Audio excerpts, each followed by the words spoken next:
ఈరోజు మన అతిథి. ఆయన గురించి చెప్పాలంటే ఒకప్పుడు ఆయన మత్తు డాక్టర్. ప్రతి సర్జరీలు కూడా వారి యొక్క ముద్ర లేకోకుండా ఆపరేషన్లు అంటూ జరగవన్నమాట. అయితే అనస్థీషియాలో కూడా ఆయనకు చాలా పేరుంది. అయితే అంత ప్రావీణ్యత సాధించిన ఆయన ఎందుకో మోకాల శస్త్రచికిత్సపై ఒక అధ్యయనం చేసి శస్త్రచికిత్స లేకోకుండా ప్లాస్మా థెరపీ ద్వారా ఎటువంటి కుట్లు చిన్న కాటు లేకోకుండా చిన్న ఇంజెక్షన్తోనే మోకాళ్ళ నొప్పులకు చెక్ పెట్టాలనే ఉద్దేశంతో ఇటువైపు మళ్ళారు. ఆయన కదిలించిన అంశం ఏంటి, అసలు ఆయన లక్ష్యం ఏంటి? ఆయనే హైదరాబాద్కు చెందిన Epione pain clinic pain specialist doctor Sudheer Dhara garu ప్రస్తుతం మనతో ఉన్నారు. సార్ నమస్కారం. గత 10 ఏళ్ల క్రితం మనం చూసుకుంటే ఒకసారి నాటు వైద్యులు కావచ్చు, ఆయుర్వేదం వాళ్ళు కావచ్చు, ఇంకా కొంతమంది ఒకటి చెప్పాడు, చింతగింజల పొడి తింటే, చింతగింజల పొడి రోజు తిన్నా కూడా మనకు దానిమ్మ గింజలు, చింతగింజలు వీటి వల్ల మనకు గుజ్జు పెరుగుతుంది, మోకాళ్ళ నొప్పులు రావు, మోకాళ్ళ నొప్పులు మటుమాయం అనేవారు. అవన్నీ ఏమైపోయినాయి సార్ ఇప్పుడు? అంటే నిజంగా వాటి వల్ల లాభం ఉండేది. పాయింట్ ఏంటంటే మనము దాన్ని ఉండదు అని చెప్పలేము, కాకపోతే దాని మీద రీసెర్చ్ జరగలే.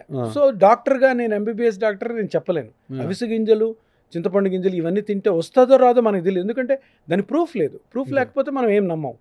సైంటిఫిక్ ఎవిడెన్స్ ఎట్లా ఉండాలి, దాని మీద రీసెర్చ్ జరగాలి.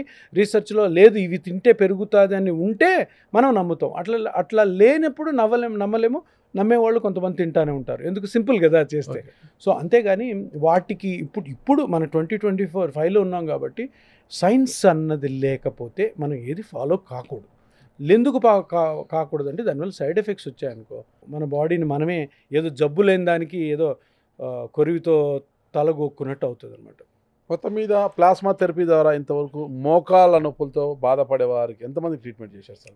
ఎంతమంది నయమైంది? ఒక 20-25,000 చేస్తుంటాం మేము. ఎందుకంటే నాకు 4 సెంటర్స్ ఉన్నాయి. ఎక్కడెక్కడ sir? Jubilee hills, Dilsukh Nagar, Bengaluru, Chennai 4 centres ఉన్నాయి. అంటే ఎప్పుడు మీరు రోమింగ్లో ఉంటారా? ఇక్కడ జూబ్లీ హిల్స్ నేనే ఉంటాను. నేను తర్వాత ఇక్కడ వేరే డాక్టర్ ఉంటారు, డాక్టర్ సుధాకర్ అని దిల్సుఖ్ నగర్లో. బెంగళూరు, చెన్నై నేను మంత్లీ విజిట్స్ ఉంటాయి. నాకు మంత్లీ విజిట్స్ వెళ్ళి నేను ఒక రోజు ఓపీ ఉంటుంది, ఆ రోజు ఓపీ ఫుల్ అవుతాయి. నేను వెళ్ళి ఆ రోజు చూసి ప్రొసీజర్ చేసి వస్తాను. వాళ్ళని మా డాక్టర్స్, అక్కడ డాక్టర్స్ ప్రాపర్ డాక్టర్స్ సార్, వాళ్ళు ఫాలోఅప్ చేసుకుంటారు.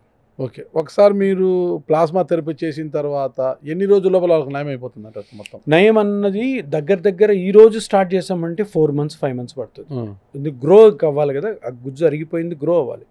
సో ఆ గ్రో అయ్యే వరకు కూడాను చాలా జాగ్రత్తగా మనము ఉండాలి, డాక్టర్ గారు ఉండాలి, ప్లస్ ఆల్సో డాక్టర్కి పేషెంట్కి మధ్యలో ఒక మంచి రిలేషన్షిప్ ఫామ్ అవ్వాలి. ఎందుకంటే పేషెంట్ కూడా అర్థం చేసుకోవాలి ఈ డాక్టర్ గారు ఏం చెప్తున్నాను. నేను ఇప్పుడు ఇంకొక చాలా ఇంపార్టెంట్ విషయం చెప్తాను ఈ ప్లాస్మా గురించి. నేను ప్లాస్మా థెరపీ స్టార్ట్ చేసినప్పుడు ఎంత సూపర్ డూపర్ రెస్పాన్స్ వచ్చిన తర్వాత చాలామంది డాక్టర్లు ఇది స్టార్ట్ చేశారు. అంటే ఇప్పుడు దగ్గర హైదరాబాద్లోనే నేను 2017లో నేను ఒక్కడే చేసేవాడిని అయితే ఇప్పుడు 1000 మంది ఉన్నారు. దాంట్లో చాలా మంది ఆర్థోపెడిక్ డాక్టర్స్. ఎందుకు వాళ్ళే వస్తారు ఆర్థోపెడిక్స్? ఇప్పుడు ఈ పేషెంట్స్ మోకాలు నొప్పి ఉన్న వాళ్ళందరూ ఆర్థోపెడిక్స్ దగ్గరికి పోతారు కదా. వాళ్ళు ఏమంటారు, ఇప్పుడు ఆర్థోపెడిక్ డాక్టర్ దగ్గరికి వెళ్ళినప్పుడు సార్ ఆపరేషన్ చేసుకోవాలమ్మా అంటాడు. వీళ్ళు ఏమంటారు, సార్ ఆపరేషన్ గురించి మాకు తెలుసు, మీరు ఇది చేస్తారా, ఎందుకంటే మీరు డాక్టర్ కదా, అంటే మీరు ఎముకలు జాయింట్స్ చూసే డాక్టర్ కదా అన్నప్పుడు వాళ్ళు ఎందుకు చేయకూడదు, మనమని చేస్తున్నారు. పాయింట్ ఏంటంటే ఏ డాక్టర్ చేసినా కూడాను ప్రజలందరూ గమనించాల్సింది ఏంటంటే ఒక రీతిలో ఈ ప్లాస్మా థెరపీ రాంగ్ వేలో పోతుంది. అంటే దీని మీద చెడు ప్రభావం, చెడు ప్రచారం స్టార్ట్ అయింది. ఇది పని చేయదు, కొన్ని రోజులు పని చేస్తుంది, ఇది పని చేయదు, ఫైనల్గా ఆపరేషన్ అన్నది ఎందుకు జరుగుతుందంటే కొన్ని సరిగ్గా పని చేయట్లేదు. ఎందుకు జరుగుతుందంటే మనము ప్లాస్మా థెరపీ చేయించుకోవాలనుకున్నప్పుడు ఏ పేషెంట్ అయినా కానీ కొన్ని సూత్రాలు పాటించాలా, కొన్ని పాయింట్స్ని తప్పకుండా మనసులో పెట్టుకోవాలి. ఒకటేంటంటే ఎక్స్పీరియన్స్ ఉన్న డాక్టర్ దగ్గరే చేయించుకోవాలి. సింపుల్గా ఇంజెక్షన్తోనే అయిపోతుంది కదా అని ఈ కిట్స్ ఉంటాయి, ప్లాస్మా థెరపీ కిట్స్. ఆ కంపెనీ వాళ్ళు ఉంటారు, వాళ్ళు పోతారు, సార్ సుధీర్ సార్ చేస్తారు సార్, మీరు చేయండి సార్, ఏముండదు సార్, బ్లడ్ తీసుకొని అది ఈ కిట్లో వేసి, ఎందుకంటే వాడు కిట్ అమ్ముకోవాలి, వేసి ఇంజెక్షన్ చేయండి సార్ అంతే, వాళ్ళు పోయి నేర్పిస్తుంటారు. అలాగానే నేర్చుకొని చేసుకున్న డాక్టర్ల దగ్గరికి మీరు వెళ్తే తప్పకుండా ప్రాబ్లమ్స్ లేవు, ఎఫెక్ట్ రాదు, డబ్బులు వేస్ట్, కాంప్లికేషన్ రావచ్చు. అందుకని ఎక్స్పీరియన్స్ ఉన్న డాక్టర్ దగ్గర చేయించుకోవాలా. కొంతమంది డాక్టర్లు, ఆపరేషన్ చేసే డాక్టర్లు ఏమంటున్నారు, వాళ్ళ దగ్గరికి వెళ్ళి అడుగుతుంటే, అరే ఎందుకు మనము ఇది చేయకూడదు అని ఏమంటారు, అమ్మ చూడు నువ్వు అడుగుతున్నావు కదా నేను చేస్తాను, కానీ ఇది పని చేయదు, తర్వాత నువ్వు ఆపరేషన్ చేసుకోవాల్సిందే అని చెప్పి వాళ్ళకి ఏదో చెప్పి చేస్తారు. కానీ వాళ్ళ మైండ్ సెట్ ఎలా ఉంటుందంటే, ఇది ఎట్లా పని చేయదులే, తర్వాత నేను ఆపరేషన్ చేయొచ్చు అని చేస్తారు. అక్కడ అటువంటి డాక్టర్ దగ్గర, అంటే ఏ డాక్టర్ అయితే మీకు నేను మిమ్మల్ని ఎప్పుడు ఆపరేషన్కి పంపించను అని ప్రామిస్ చేసే డాక్టర్ దగ్గరికి వెళ్ళండి. అది రెండోది. ఇంకొకటి సెటప్ కరెక్ట్గా ఉండాలి. ఎవరు కానీ ప్లాస్మా థెరపీ చేయించుకున్నా కానీ ఫస్ట్ డాక్టర్ గారు మిమ్మల్ని ఎగ్జామిన్ చేసి స్కానింగ్ చేయాలి. స్కానింగ్ చేస్తే ఎక్కడ గుజ్జు అరిగింది, ఎంత అరిగింది అన్నది తప్పకుండా కనుక్కోవాలి.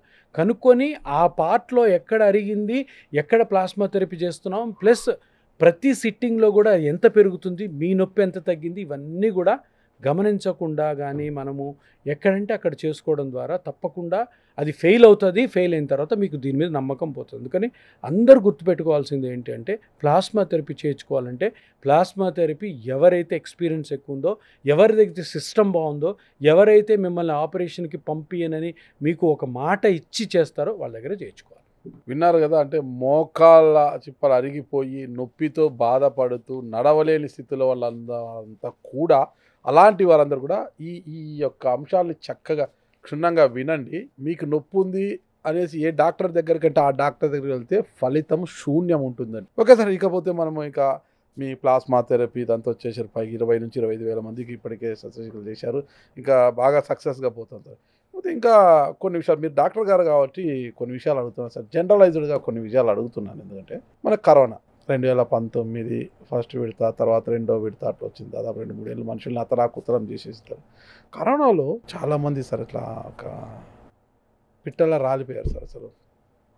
కానీ కొంతమంది నేను గమనిస్తాను సార్, ఎవరైతే మద్యం తాగుతున్నారో, మద్యం ప్రియులు ఉన్నారో 99% ఏం కాలేదు సార్ వాళ్ళకి. ఒకటే మా పూర్తి అనారోగ్యంతో ఉండే వాళ్ళు టపాకట్టినారు. మద్యం తాగే వాళ్ళకి లివర్ పాడవుతుంది, అది పాడవుతుంది, అది ఇదని మనకు వార్నింగ్లు కూడా ఇస్తుంటారు. దాంట్లో మద్యం బాటిళ్ళ మీద కూడా ఉంటాయన్నమాట. కానీ మద్యం తాగని వాళ్ళు ఎక్కువ మంది చనిపోయారు. మద్యం తాగిన వాళ్ళు ఎందుకు చనిపోలేదు సార్? ఇది ఒక అబ్జర్వేషన్. దీనికి సైంటిఫిక్ ఎవిడెన్స్ ఏమీ లేదు సార్. బేసిక్గాను కోవిడ్లో ఇది ఈ అబ్జర్వేషన్ ఏంటంటే, ఎక్కువ మంది వెంటిలేటర్ మీదకి వెళ్ళి చనిపోయిన వాళ్ళలో నాన్ ఆల్కహాలిక్స్ ఉన్నారు. ఎందుకు? అదే ఇది ఎవ్వరికి తెలీదు సార్. ఎవరికి తెలియదు. దీని మీద ఎవరు కూడాను రీసెర్చ్ చేయలేదు. ఎందుకు చేయలేదంటే, ఒకవేళ రీసెర్చ్ చేసి ఆల్కహాల్లో చాలా మంచి గుణాలు ఉన్నాయని గవర్నమెంట్ కానీ బయట పెట్టింది అనుకో, ఆల్కహాల్ అడిక్ట్స్ ఎక్కువైపోతారు. అందుకని దాన్ని టచ్ చేయాలి. ఈ అబ్జర్వేషన్ కూడా నా పర్సనల్ అబ్జర్వేషన్. నేను ఊరికే, ఎందుకంటే నేను డాక్టర్ కాబట్టి నా ఫ్రెండ్స్ని చాలామందిని చూశాను చనిపోయిన వాళ్ళని, మా రిలేటివ్స్ చాలామంది ఉన్నారు, తర్వాత నా పేషెంట్స్ చాలామంది ఉన్నారు, చాలామంది మా హాస్పిటల్లో, నేను పనిచేసే హాస్పిటల్లో చనిపోయిన పేషెంట్స్ ఉన్నారు. వాళ్ళల్లో ఒక అబ్జర్వేషన్లో తెలిసింది ఏంటంటే, ఆల్కహాలిక్స్లో చాలా తక్కువ మంది చనిపోయారు. ఆల్కహాలిక్ అయి స్మోకర్ అయింటే చనిపోయారు. కానీ ఆల్కహాల్స్ అంటే ఆల్కహాల్ తాగమని మనం చెప్పము, ఆల్కహాల్ ఎప్పుడు కూడా బ్యాడే, ఆల్కహాల్ తాగకూడదు, దాన్ని దూరంగానే ఉండాలి. కానీ ఇది ఒక అబ్జర్వేషన్. ఎందుకు అంటే, అందరికి కూడా తెలియాల్సింది ఏంటి అంటే, ప్రతిదీ కూడాను చెడ్డది చెడ్డది చెడ్డది అనకూడదు అన్నది ఒక ఉద్దేశమే. ఆల్కహాల్లో కూడా ఏదన్నా కరోనా వ్యాక్సిన్కి అగేన్స్ట్గా ఏమన్నా ఎఫెక్ట్స్ ఏమైనా ఉన్నాయేమో తెలియదు. కానీ బట్ ఇట్ జస్ట్ ఒక అబ్జర్వేషను. అందరూ కూడాను ఆల్కహాల్ చాలా మంచిది, ఇంకా అందరూ కూడా ఆల్కహాల్ తాగాలన్న ఉద్దేశం అంటున్నారు. అది తప్పు. ఆల్కహాల్కి చాలా దూరంగా ఉండాలి అందరూ. ఆల్కహాల్ వల్ల చెడే ఎక్కువ ఉంది మంచి కంటే. సో ఇది తప్పకుండా తెలుసుకోవాలనే ఈ అబ్జర్వేషన్ అంతే. మరి తాగేవాళ్ళు ఆపలేరు. ఎంత మోతాదులో రోజు మందు తీసుకోవాలి, తీసుకునే సమయంలో ఎలాంటి ఫుడ్ తినాలి? ఆల్కహాల్ గురించి ఏ విధమైనటువంటి మంచి కూడా మనం మాట్లాడకూడదు. ఎందుకంటే దాంట్లో ఒక చెడ్డ గుణం ఉంది. అలవాటు పడ్డామా కంట్రోల్ ఉండదు. కరెక్ట్. కంట్రోల్ తప్పామా మీ హెల్త్ పోతుంది. ఇప్పుడు కాఫీ ఉంది, కాఫీ మితంగా తాగండి అంటే మితంగా తాగుతారు, అడిక్ట్ కాలేరు కాఫీకి. ఏదో పొద్దున మహా అంటే మధ్యాహ్నం 1-2-3. సో దానివల్ల ఎఫెక్ట్స్ ఇల్ ఎఫెక్ట్స్ ఉండవు. ఆల్కహాల్లో బ్యాడ్ హ్యాబిట్ ఏంటంటే, దానికి అడిక్ట్ అయ్యారా లైఫ్ స్మాష్ అయిపోతుంది. అందుకని ఆల్కహాల్ గురించి ఎప్పుడు కూడా ఎవరు కూడా మంచి చెప్పరు.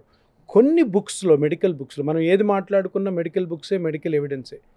90 ml 60 to 90 ml red wine కానీ రెగ్యులర్గా తాగే వాళ్ళకి హార్ట్ కొంచెము బెటర్గా ఉంటుంది, హార్ట్ అటాక్స్ వచ్చే ఛాన్స్ తక్కువ ఉంటుంది, హార్ట్ బ్లాక్స్ తక్కువ ఉంటాయని ఒక రీసెర్చ్లో బయటపడింది. అది కూడా బుక్స్లో ప్రింట్ చేశారు.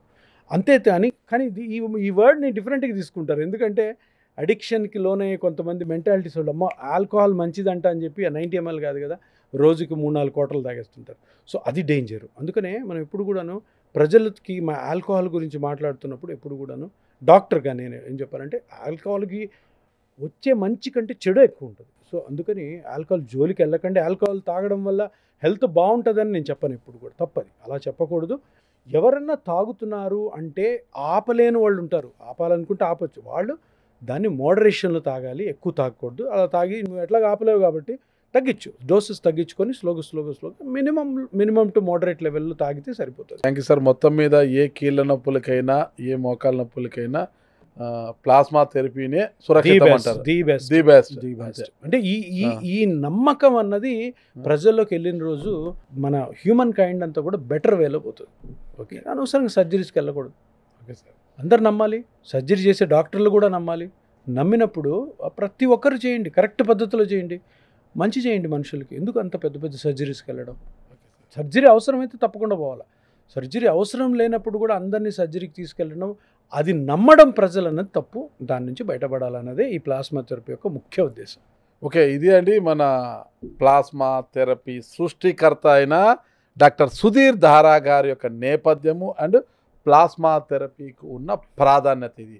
మరి చూద్దాం ఎంతవరకు మోకాల చిప్పలు అరిగిపోయి నొప్పులతో బాధపడుతున్న వారు శస్త్రచికిత్సలకు వెళ్లకుండా ప్లాస్మా థెరపీ వైపు ఎంతమంది మొగ్గు చూపుతారనేది కూడా మనం వేచి చూద్దాం. Thank you sir. నమస్తే. సార్.